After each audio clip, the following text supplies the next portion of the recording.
और आज 70 सालों के बाद मोदी जी को गोबर की याद आ रही है। ये देश कितना बड़ा दुर्भाग्य है। आज जब चुनाव होगा तो राम मंदिर और अयोध्या की बातें होंगी, विकास की बातें नहीं होंगी। ये तो मोदी जी का हाल है। जिस देश का गृह मंत्री कह रहा हो कि 12वीं के बाद इंटरमीडिएट में जाने के बाद आपको लैपटॉप दिया जाएगा। धन्य हो मोदी, धन्य हो योगी। मैं धनंजय तिवारी। ये लाइन ऑर्डर की बात करते हैं, ये कुलदीप सेंगर की बात नहीं करेंगे, ये स्वामी चिन्मयानंद की बात नहीं करेंगे, ये हाथरस में एक जिंदा लड़की जला दी गई उसकी बात नहीं करेंगे, ये चुनाव में सिर्फ हिंदू मुसलमान की बात करेंगे, ये डेवलपमेंट की बात नहीं करेंगे, ये विकास की बात नहीं करेंगे। 100 करोड़ रुपए सीज कर लिया गया। आप परसों सीज होगा, सीज होगा। अगर किया 23,000 करोड़ के घोटाले को मोदी सरकार में हुए घोटाला मानेंगे? चलिए बताइए सर, क्या 23,000 के घोटाले को मोदी सरकार का घोटाला मानेंगे? बिल्कुल मानेंगे। और सबसे बड़ी बात ये कि पीएमओ, पीएम केयर फंड, वित्त मंत्रालय का आरटीआई दायर क्यों किया? इनसे पूछिए क्यों आरटीआई दायरे से बाहर कर दिया? क्या मनसा थी इससे मोदी जी की? ऐसे नहीं बिकने दूंगा, ये शीश नहीं बिकने दूंगा। एनएचआई को बेचने जा रहे हैं।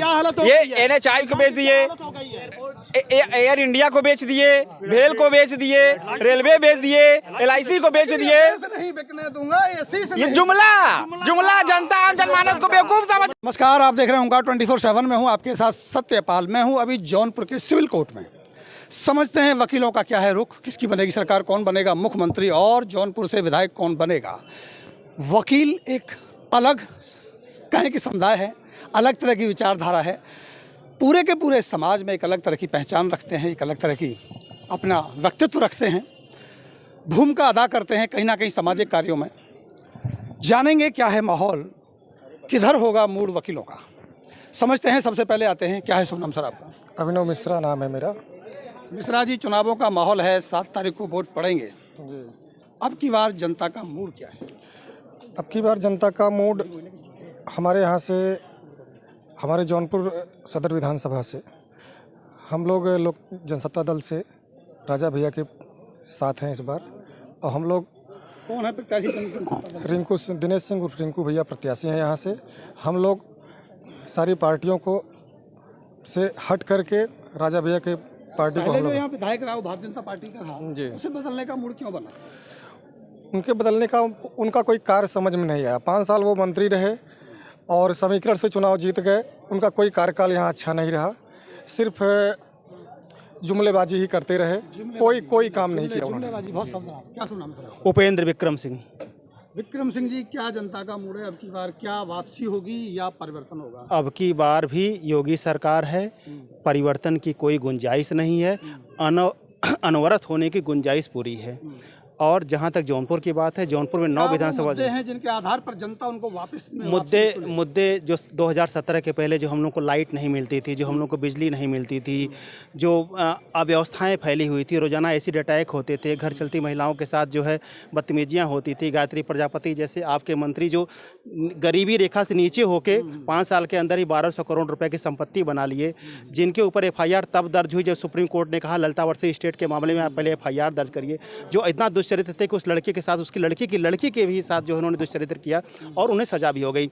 ऐसे वातावरण में लॉ एंड ऑर्डर की बात, लॉ एंड ऑर्डर पे बात करेंगे, लॉ एंड ऑर्डर बात करेंगे, हाईवे पे बात करेंगे और बिजली पे बात करेंगे, हर इशू पे बात करेंगे, सिर्फ और सिर्फ। जी हाँ, देखिए वकील लाइन ऑर्डर के बिल्कुल रक्षक होते हैं। और मैं आपसे बात लॉ एंड ऑर्डर की क्या? मैं धनंजय तिवारी। ये लाइन ऑर्डर की बात करते हैं, ये कुलदीप सेंगर की बात नहीं करेंगे, ये स्वामी चिन्मयानंद की बात नहीं करेंगे, ये हाथरस में एक जिंदा लड़की जला दी गई उसकी बात नहीं करेंगे, ये चुनाव में सिर्फ हिंदू मुसलमान की बात करेंगे, ये डेवलपमेंट की बात नहीं करेंगे, ये विकास की बात नहीं करेंगे। डेवलपमेंट की बात करेंगे। आपने सिर्फ एक नहीं, आपने गलत तथ्य उठाया ना। कुलदीप सेंगर के ऊपर FIR सुप्रीम कोर्ट के आदेश से दर्ज नहीं हुई है। कुलदीप सेंगर के ऊपर FIR में आपको समय योगी सरकार ने ही दर्ज कराया है। योगी सरकारी श्री प्रकाश यादव एडवोकेट जी, श्री प्रकाश यादव एडवोकेट। इस बार बदलाव होगा। क्या कहेंगे सुरक्षा के मामले में या यहाँ सुरक्षा एकदम व्यस्त है, भ्रष्ट है। अब यही आप जान लीजिए, वहाँ पर हाथरस वाला कांड है, ये कहाँ सुरक्षा है बताइए? इसलिए इस बार बदलाव होगा। सुरक्षा नहीं है, क्या क्या क्या सोच रहे हैं सर आप वकील साहब? जी क्या सुनना है आपका? आप पूछना क्या चाह रहे हैं? मैं जानना चाहता हूँ कि अब की बार किसकी सरकार, सीधा सवाल। देखिए ऐसा है कि भाजपा सरकार तो नहीं बन पाएगी, मतलब बनाएगी बहुत ही, इसके लिए बहुत ही कांटों की टक्कर है, बहुत कांटे की टक्कर है इसके लिए। हाँ, ये जो है अब इतना जैसे आसान नहीं है इसको भाजपा को सरकार। जौनपुर सदर सीट का आंकड़ा क्या कहता है? हम सदर में खड़े हैं ना अभी? जी हाँ, हम लोग सदर में ही खड़े हैं। हम लोग नहीं देखिए ऐसा होता क्या है कि गिरीश यादव जी जो है, ठीक है, हमारे भाजपा, हम लोगों ने उनका सहयोग किया था, सपोर्ट किया था, हमारे यहाँ अधिवक्ता भी हैं वो, लेकिन उन्होंने जब से मंत्री हुए तब से एक बार वो हमारे बार में नहीं आए, न किसी से मिले, न हमारे अधिवक्ताओं का दुख उन्होंने कभी समझा ही नहीं। कोरोना काल में किसी भी अधिवक्ता भाई बंधु को नहीं पूछे कि आपको क्या दिक्कत है, क्या परेशानी है, इन्होंने एक बार भी हमारे भाइयों से इन्होंने संपर्क करने का प्रयास नहीं किया। इसलिए हमारा अधिवक्ता संघ काफ़ी इनसे जो है आक्रोशित है, इनके विरोध में है। हाँ, यहाँ ये है कि यहाँ पे अधिवक्ता हमारे जो भाई बंधु जितने लोग हैं, अब सब लोगों का मूड बदल रहा है। हाँ, आने वाला समय खुद ही बता देगा कि किसकी सरकार आ रही है। अधिवक्ता नाराज हैं जी। हाँ बिल्कुल, क्योंकि कोरोना काल में इन्होंने अधिवक्ताओं की कोई सुध नहीं लिया, और सबसे बड़ा मुद्दा इस बार रहेगा महंगाई का, स्वास्थ्य का, शिक्षा का, चिकित्सा का, क्योंकि ये चिकित्सा कोरोना काल में इनके चिकित्सा पे पोल खुल गई। और रह गई हमारे सदर विधानसभा की बात, तो मंत्री जी बताओ 5 साल में कौन सी बिल्डिंग बनी जिसमें आज तक चूना लगा जो है? कोई ऐसा रोग गली नहीं, जिस गली में जो है ये अमृत योजना का जो चला है, किसी गली जौनपुर में आप चले जाइए, एक भी गली आपको ठीक नहीं मिलेगा, सब गंदे पानी उसी में जा रहे हैं, आ रहे हैं। तरफ खुदा है, प्रदीप कुमार निषाद, चारों तरफ गड्ढे खुदे हैं, सिर्फ पेपरबाजी होती है। अखबारों में, सुर्खियों में अगर थोड़ा कोई खिलाफ से बोला तो उसके ऊपर तमाम कार्रवाई करते हैं। ये बिल्कुल डिक्टेटरशिप अब तक के शासन में देखा गया। अब सवाल सबसे बड़ा ये है कि भारतीय जनता पार्टी की खिलाफत तो है, लेकिन सपोर्ट किसका? क्योंकि ये जो सीट है ये मुस्लिम बाहुल्य है, और मुस्लिम बाहुल्य होने की वजह से यहाँ के जो 3 प्रत्याशी मुस्लिम से हैं, जो डिवाइड करते हैं, बांट देते हैं, कैसे आप विपक्ष को सफल बना पाएंगे? इस बार हम लोग जो है जनता मूड बदलाव का एकदम पूरा मूड बना चुकी है। मैं अधिवक्ता रजनीश कुमार शुक्ला, हम सभी का समर्थन अधिवक्ताओं का है कि अधिवक्ता हित की जो बात करेगा हम सभी उसके साथ हैं। इस बार जनता मूड बना ली है दिनेश सिंह उर्फ रिंकू भैया की तरफ। इस बार जो भ्रष्टाचारी इस मंत्री के खिलाफ सभी अधिवक्ताओं ने बिगुल बजा चुका है, क्योंकि अमृत योजना और तमाम योजनाओं के ला के इन्होंने जो गलियों में जो गली कुच्चों को खुदवा के, जो वैसे भी जौनपुर बेहाल स्थिति थी, उससे बद से बदतर स्थिति इन्होंने बना दिया है। तो रिंकू भैया को किस आधार पे आप चुनना चाहते हैं? रिंकू भैया अधिवक्ता हित की पूरी लड़ाई, और ये जो है अधिवक्ताओं के जमीन से जुड़े हुए नेता हैं। अधिवक्ता की पेंशन बहाली के लिए अंतिम सांस तक लड़ने का वादा किया है अधिवक्ताओं से। चलिए, एक बड़ी समस्या है, वैसे तो किसानों की समस्या है, लेकिन क्योंकि आप वकील हैं, आपके पास बहुत सारे किसानों का आना जाना रहता है। एक बहुत बड़ी समस्या है पश्चिमी उत्तर प्रदेश से लेकर के पूर्वी उत्तर प्रदेश तक, सांडों का, गायों का, छुट्टल गायों का बहुत ज़्यादा स्थिति खराब है। अभी 2 दिन पहले मोदी जी का एक बयान आया था कि हम एक ऐसी व्यवस्था तैयार कर रहे हैं कि गाय के गोबर से कुछ ऐसी व्यवस्था बनाएंगे ताकि उन गायों को पालने का चलन बढ़ जाए और वापस उन छुट्टल गायों को, आवारा पशुओं को किसान पालने लगे। समझते हैं वकील क्या सोचते हैं, क्या गोबर से ऐसी कौन सी व्यवस्था बनेगी जिससे गायों को पालने का प्रचलन दोबारा से आए? बताइए सर। गैस रिन्यूएबल एनर्जी बनेगी गोबर से।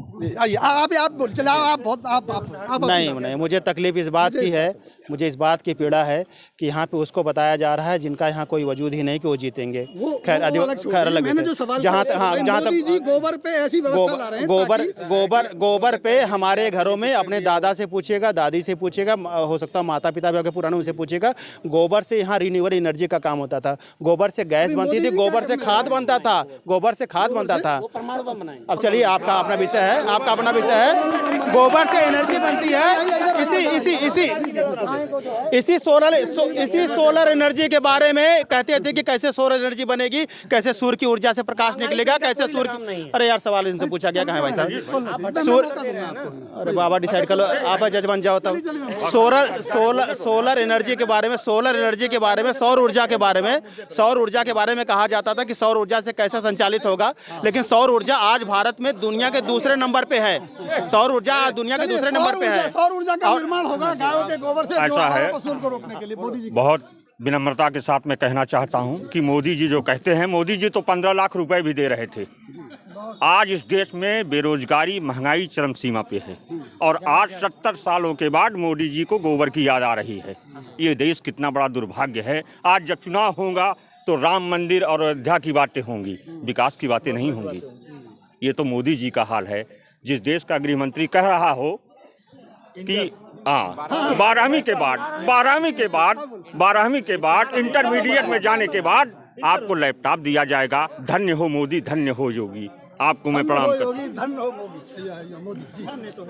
देखिए, जहां अभी तक हम लोगों ने लगभग यहाँ 50 से 45 साल के लोग होंगे, पहली बार 12वीं पास के बाद इंटर मैंने सुना है हम लोगों ने। ये हुआ। बेटी बचाओ, बेटी देखिए ये हर नहीं इस मामले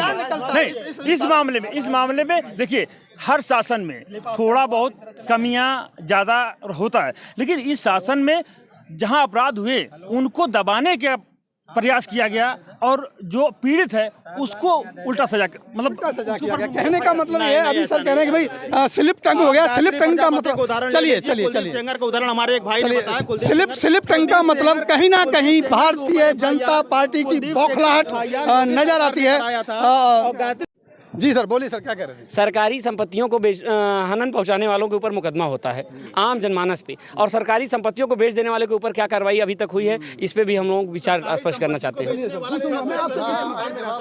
सरकारी संपत्ति बेचने वालों का कुछ नहीं होगा। सरकारी संपत्ति को नुकसान पहुंचाने वाले जो अपने हक में आंदोलन करते हैं, सरकारी संपत्ति का नुकसान पहुंचाते हैं, जो हमारे देश की प्रथा रही है सैकड़ों सालों से कि जब जब सरकार ने कुछ गलत किया है आंदोलन हुए हैं और आंदोलन से सरकारी संपत्ति को नुकसान पहुंचाया जाने की व्यवस्था रही है। उनसे वसूली होगी और जो सरकारी संपत्ति को बेच देगा, उसका दोहन करेगा, उसको पद से और ऊपर नवाजा जाए। सरकारी संपत्ति को बेचने का आरोप मोदी जी के ऊपर लगता है। सरकारी संपत्ति को बेचने वाले मोदी जी के घर के परिवार के लोग, उनके बुआ, फूफा, चाचा, मौसा मामूली से मकान में रहते हैं, मामूली से सब्जी की दुकान है, किराने की दुकान है, पेट्रोल पंप की दुकान पर काम करते हैं। और जिनको कहते हैं कि आप सरकारी संपत्ति को बड़ा सुरक्षित रखा, वह मिरिया बाडा 1800 करोड़ की मालिक हैं, अभी 18 साल क्रॉस नहीं किया है। आपके सोनिया गांधी जो है दुनिया के चौथे नंबर के उद्योगपति हैं, चौथे नंबर की अमीर महिला हैं, जबकि उनके पास अभी तक कोई प्रोडक्शन, कोई मैन्युफैक्चरिंग नहीं है। आप सरकारी संपत्ति को बेचने का हमारे ऊपर आरोप लगा रहे हैं। अरे आपने तो देश को बेच दिया, हमने तो उसे सुरक्षित रखा, हमने तो उसे संरक्षित रखा, हमने उसको प्रोटेक्शन दिया, उनको संरक्षण दिया, उसको सुधारा, उसको बढ़ाया। एक सवाल और आपसे पूछेंगे सर, एक मिनट रुकिए। आज से 5 दिन पहले भारत के इतिहास का सबसे बड़ा बैंक घोटाला हुआ।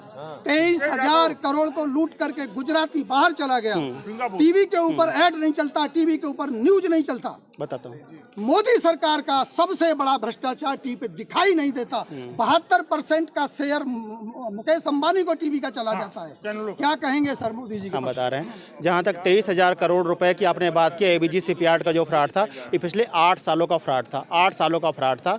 और आप 8 साल से सरकार बता रहा हूँ। राहुल चौकसी की बात करिए, मेहुल चौकसी की बात करिए और विजय माल्या की बात करिए। 1200 करोड़ रुपए का फ्रॉड किया था, 1800 करोड़ रुपए सीज कर लिया गया। आप परसों सीज होगा, सीज होगा। अगर किया 23,000 करोड़ के घोटाले को मोदी सरकार में हुए घोटाला मानेंगे? चलिए बताइए सर, क्या 23,000 के घोटाले को मोदी सरकार का घोटाला मानेंगे? बिल्कुल मानेंगे। और सबसे बड़ी बात है कि पीएमओ, पीएम केयर फंड, वित्त मंत्रालय का आरटीआई दायर क्यों किया? इनसे पूछे क्यों आरटीआई दायरे से बाहर कर दिया? क्या मनसा थी इससे मोदी जी की? बताइए सर, कैसे आरटीआई? हम बता रहे हैं। मास्क मत लगाइए, आप जवाब दीजिए अगर आप बता रहे हैं। देखिए, जहाँ तक इसके पहले था विजय माल्या को हमने भगा दिया, मेहुल चौकसी को हमने भगा दिया।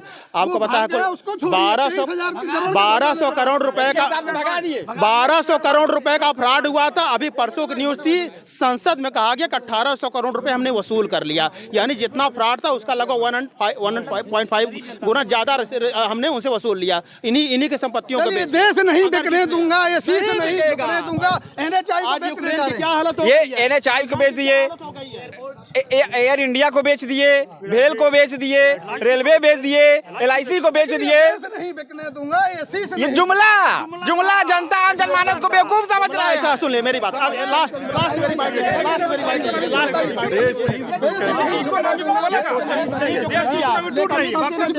चुनाव के लिए देखिए फ्यूचर दिखाना पड़ता है, उन्होंने फ्यूचर दिखाया है और बिकने को सब कुछ बिक गया है। सभी अभिनंदन वापस लौट के आया था। सौरभ कालिया की लाशें आती थी, अभिनंदन वापस ये इनकी खाली जुमलेबाजी है। NHI, रेलवे, बैंक, LIC सब कुछ बेच दूंगा लेकिन बिकने नहीं दूंगा, नारा देता रहूंगा। जुमलेबाजों को भगाया जाए और जो अच्छी सरकार है अधिवक्ताओं के बारे में सोचे और बेरोजगारी को हटाए, वही सरकार आए और जो महंगाई, शिक्षा, बेरोजगारी पर बात करेगा वो सरकार बनाएगा। बदलाव की बहार है या वापसी की तकरार है, इसी विषय पर हमारी पकड़ बनी रहेगी। आप जुड़े रहिए हुंकार 24/7 के साथ। अगले और किसी माहौल पर हम आपको एक बार फिर मिलते हैं, तब तक लेते विदा, नमस्कार।